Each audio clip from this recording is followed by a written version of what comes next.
Well, welcome back to The Count. Alongside Kelly Sadler, I'm Mike Carter. Thanks for joining us. Carrying on our conversation now with radio legend Dr. Michael Savage. Michael, you know a thing or two about San Francisco and Queen Nancy Pelosi there. I want to get your reaction to her tweet here this week saying this: the grand jury has acted upon the facts and the law.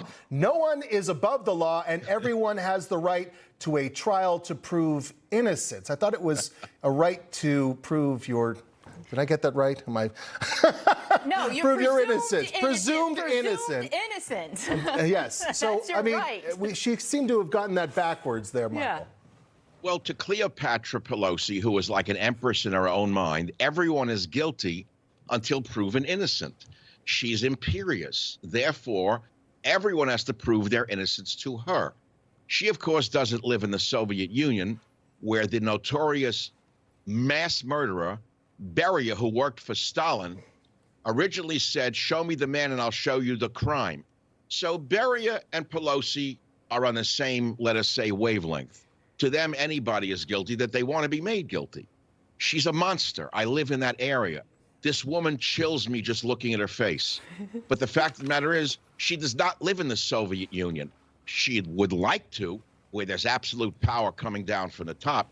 She lives in a constitutional republic called the United States of America, which apparently she never read in Baltimore, but it says that we are innocent until proven guilty, and we have a right to a jury trial to establish the fact that we are innocent. No, to establish the fact that we're not guilty.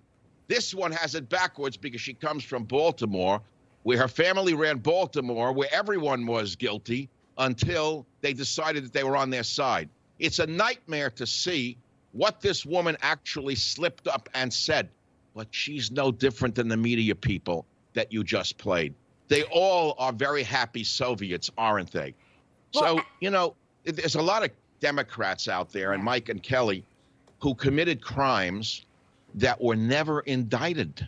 They're crimes that were indictable. Hillary Clinton, Bill Clinton, Barack Obama. And I went and did some research, and if we have a minute or two, I'd like to talk about a few of them. Sure. John Absolutely. Edwards. John Edwards, Bill Clinton, Hillary Clinton, they were never perp walked. They were never indicted. But here's a big one that everyone's forgotten. We recently see that Iran has some very advanced drones that the Russians are using.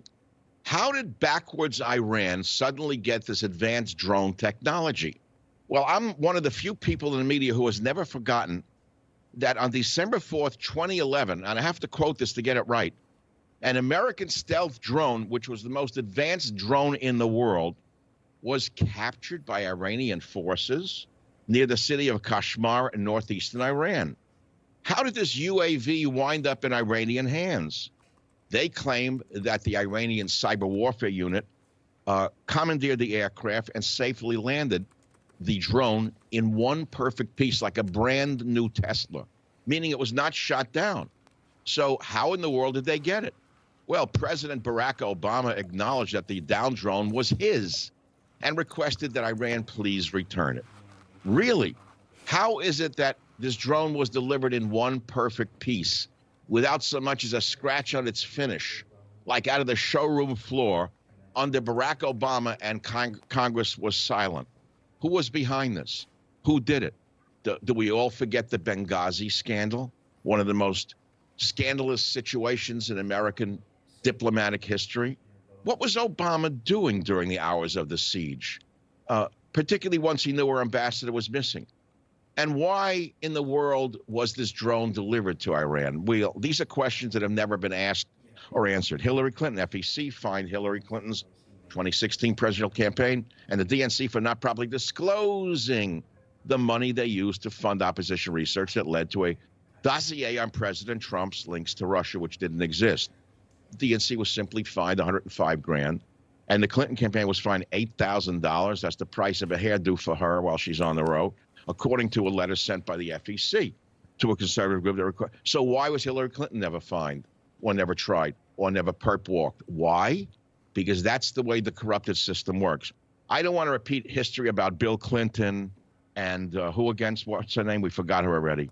Jones, whatever that one was. Paula another Jones. one. Paula Jones. Yeah, Paula Jones, another name I'd rather never remember.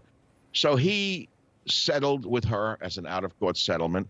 in 1998 while he was serving as president, and he paid her $850,000 to drop the case. But then no corrupt DA came along and said, well, we're going to now perp walk you. In 2001, President Clinton escaped indictment by surrendering his Arkansas law license for 5 years and admitting that he made false statements under oath about his affair with Monica Lewinsky. Again, I don't think the affair was such a big deal, but it was a crime, by the way, that he escaped indictment for. So we all know that there's not only a two-tiered system of justice, there's a many-tiered system of justice in this country that we, the ordinary people, face. And those at another level, both Democrat and Republican, can, let us say, live above the law or beyond the law. And it's a very serious and dangerous time in American history. None of us should go to sleep thinking that we are immune to a government that is running like this under Joe Biden. None of us should be sleeping very well at night. That's what I think. We've certainly entered a new era in American politics and American history. Dr. Michael Savage, appreciate your time tonight. Thank you for joining us. Thanks for having me for 2 rounds. I'm knocked out from it. Thank you. Excellent.